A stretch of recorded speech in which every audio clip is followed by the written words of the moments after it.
Alright guys, so I'm going to do my best to make this video short and sweet. There's quite a lot of information here. I don't want this video to be any longer than it needs to be. So as you can tell by the title of the video and the thumbnail, I basically just want to talk about men's testosterone. This is something that I have dealt a lot with, and it was something that was pretty difficult for me. I definitely went through a lot of trial and error trying to fix this issue that I was having. Whenever you're experiencing a dip in testosterone over a prolonged period of time, you don't just go from feeling amazing one day to feeling like crap the next day, right? It's like a gradual decline over time. And so it's hard to assess that there's an issue until so much time has passed and you've gone from here and now you're here and now you're like, oh crap, something's wrong. It happens over years. And it's the same thing whenever you're trying to go back up. It happens over years. So I'm 27 now. I've basically been doing these things for the past 3 years or so. And I just now am finally starting to feel like I'm here again, basically. And I'll say this too, my physique and my body is also like the best it's ever been. I don't know what exactly body fat percentage that I'm at, but I'm at the same weight that I was whenever I graduated high school probably, but I just look so much better. It's like the aesthetic of the muscle is just so much better. So I put together what I think is the top 10 things that I've done. So these are in no particular order. First thing I have on the list is gonna be getting sunlight. I never really thought that this was something that important, and I was honestly also pretty scared of getting sun because you think you're gonna get skin cancer. But I did a lot of research on this, and there is a good and a wrong time to get sunlight. So apparently the best time to get sunlight is as close to noon as possible, right? 12 p.m. The sun rays are shorter, and so you can be out in the sun for a short period of time, 10 to 15 minutes every other day or something like that, and it allows your body to produce more vitamin D because of this. Apparently, if you get sunlight too early in the morning or too, later in the evening, it's actually worse for your body. And the longer sun rays are actually what increase your risk of skin cancer. This is what I've come to the conclusion of after doing my own research. Obviously, don't just take my word for it, do your own research if you're skeptical of it, but this is what I have found to be true, and I've tried it, and I can honestly say that I feel a lot better whenever I get some sunlight in during the peak hours, right, between like 11 a.m. and 4 p.m. I take my shirt off, I'll either go for a 10-minute walk, or I will go and lay out the backyard of my parents' house if I'm there, or I'll walk up to the pool at my apartment complex and lay out. But I definitely don't get more than 20 minutes at one time because you will burn, especially if you're starting out too. You want to build up your tan, I guess you could say. So that's the first one. Okay, second one is your phone. This is something that I started doing a couple years ago. I would always have my phone in my pocket, and it is not a good idea. Your phone emits EMF rays, and so whenever you have your phone that close to your balls, putting yourself at a higher risk of not only testicular cancer, but there's a lot of heat coming off of your phone. And so you can do your own research on this too, but I truly believe that it's causing low sperm count in men, and your balls aren't able to properly produce healthy sperm.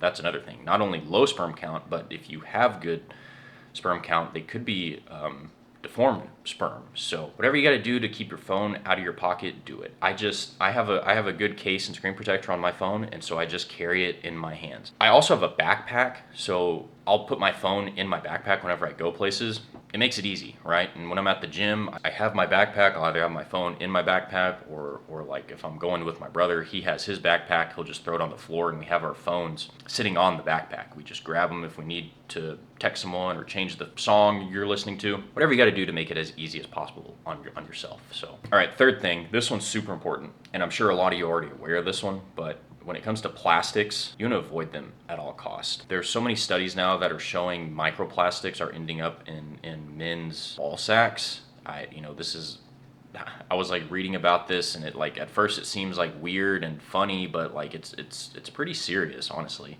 I've switched over. I only use glass Tupperware. I only use stainless steel, utensils when I eat. I have a metal pen or pins that that I use, you know, whatever you can do to minimize touching plastic, eating plastic, even like, I don't know, breathing in plastic sometimes. I can't really think of an instance, but that can definitely be pretty toxic too. And even clothing, right? There's plastics in clothing now, if you didn't know. So like polyester is a recycled plastic, and a lot of clothes nowadays are made with polyester. So that's another switch that I did. I only wear cotton underwear, I wear cotton socks. The only thing that's polyester that I still will wear sometimes are gym shorts, but I have my cotton underwear on, and so the cotton is directly touching my private area, right? So that's the most important thing. You don't want polyester underwear, and then you don't want to go and say work out at the gym or go on a jog, and the polyester is heating up, right? That area,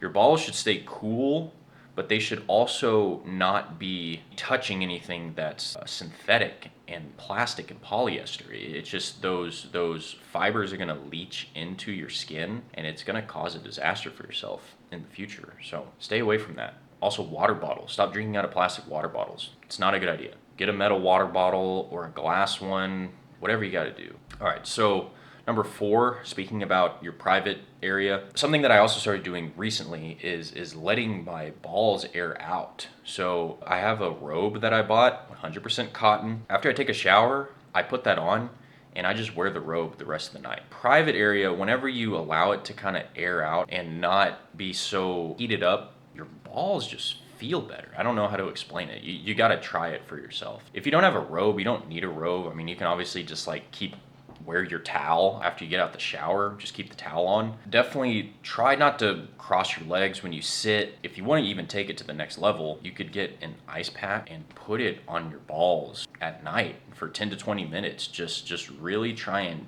cool them off, right? There's nothing wrong with doing that. That's why ice baths are so beneficial for guys as well, is because whenever you get your balls that cold, it really stimulates sperm production, and it also keeps the veins healthy. It's just so good for blood circulation. So definitely start doing that if you haven't done that. All right, so number 5, this one's more focused on diet. So I've gotten really good at eating a much better diet than what I used to.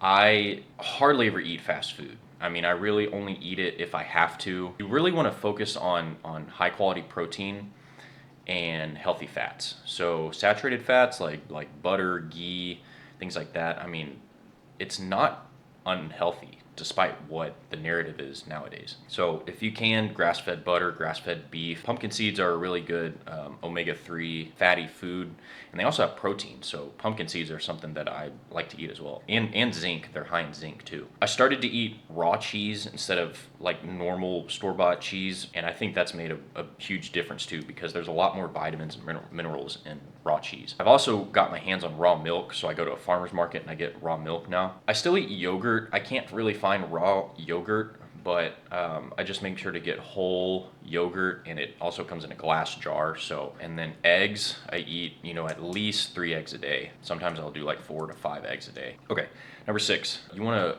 avoid eating heavily processed foods. This is something people are becoming more and more aware about, and it's a good thing. Seed oils, you want to stay away from, especially when it comes to fried foods, because those oils that they use to fry the foods, they reuse the oil over and over and over again, and it causes such high inflammation in your body. A lot of people, they go to the gym and they still eat unhealthy, and it's like they wonder why their joints hurt and stuff, and it's not because they're going to the gym and lifting heavy. It's because of these foods that they're eating, and then they go to the gym and it's just putting this excess strain and stuff on their body. So if you're wanting to go to the gym and build muscle and stay healthy and feel good, you gotta eat good also. Stay away from seed oils, stay away from preservatives. That'll wreak havoc on your body. Even dyes are in foods and stuff like Red 40 and crap like that. Not only when it comes to foods, but like there's excess chemicals too in other products that we use. So you want to make sure that you have a high quality shampoo. If you use shampoo, if you have hair products. So actually, let me show you guys. So I just started using this hair product. I got it off Amazon. It should be pretty easy to find. It's from a company called Highland. Yeah, it's got really good ingredients in it. So it basically just has shea butter, arrowroot powder, beeswax, jojoba oil, island clay, Canadian glacial clay, vitamin E, and then pine sandalwood oil. I mean, super high quality natural ingredients in this.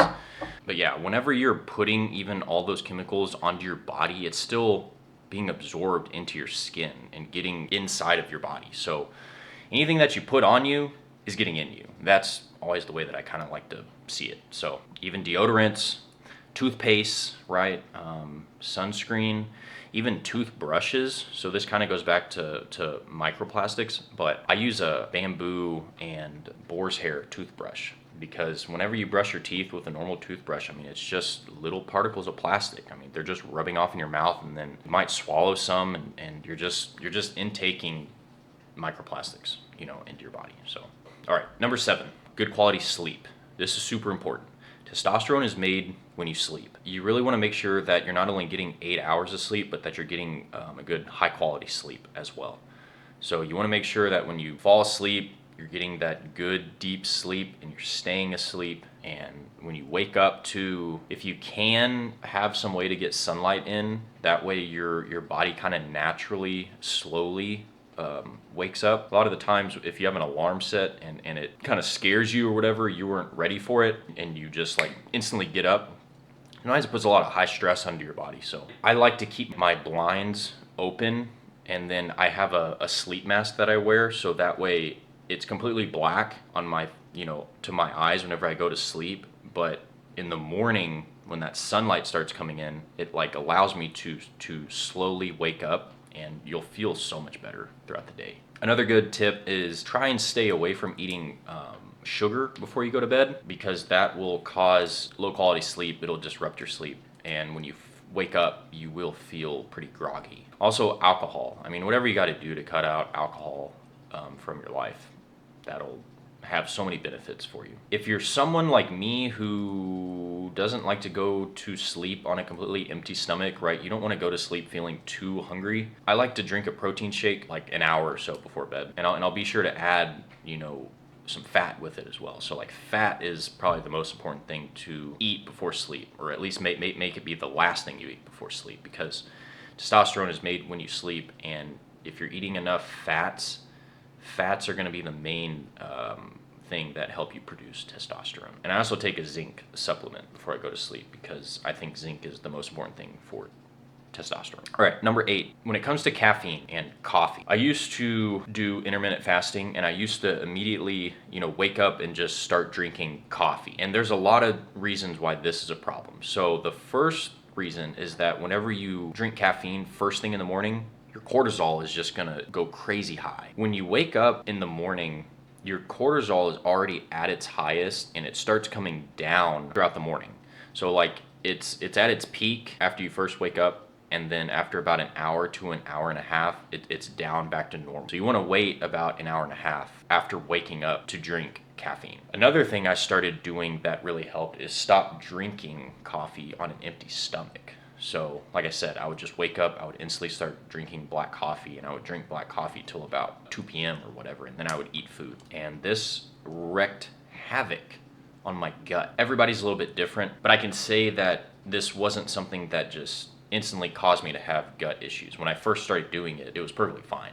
It wasn't until like 2 years after doing it this way that every time that I would wake up and then drink coffee, it was like I was having, I mean, I had diarrhea every single morning. And it's because coffee is very acidic, and after a long time of drinking it on an empty stomach, it's gonna cause gut issues. Ever since I started to wake up, I wait like an hour to an hour and a half, and then I will have a little bit of food. I'll have some eggs, some oatmeal, and then I'll drink my coffee. I mean, it's insane how much better I feel throughout the day. I have no diarrhea. My gut is just, it's so much better. Okay, number 9.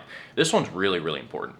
I wish I kind of would have talked about this earlier, but like I said, these are in no particular order. When it comes to cooking, there are so many non-stick pans nowadays, right? This is something that's like a new thing that people still don't understand, that these Teflon pans, these non-stick pans, I mean, they are insanely toxic to your body. They are so toxic, and they disrupt hormones like crazy. Do your own research on it, obviously, but I made the switch to stainless steel and cast iron, and that's all I ever cook on now. It's just so much better. And the cast iron and stainless steel pans and pots, they'll last forever. Stainless steel, cast iron, that's all you need. Use butter, use coconut oil, olive oil if it's low temp, beef tallow. That's something that I started doing a lot whenever I cook steaks and beef. I just use beef tallow. Man, you'll feel so much better. You'll feel so much better whenever you cut out seed oils and start cooking on natural pots and pans. So, all right, the last one, number 10, is to exercise more. So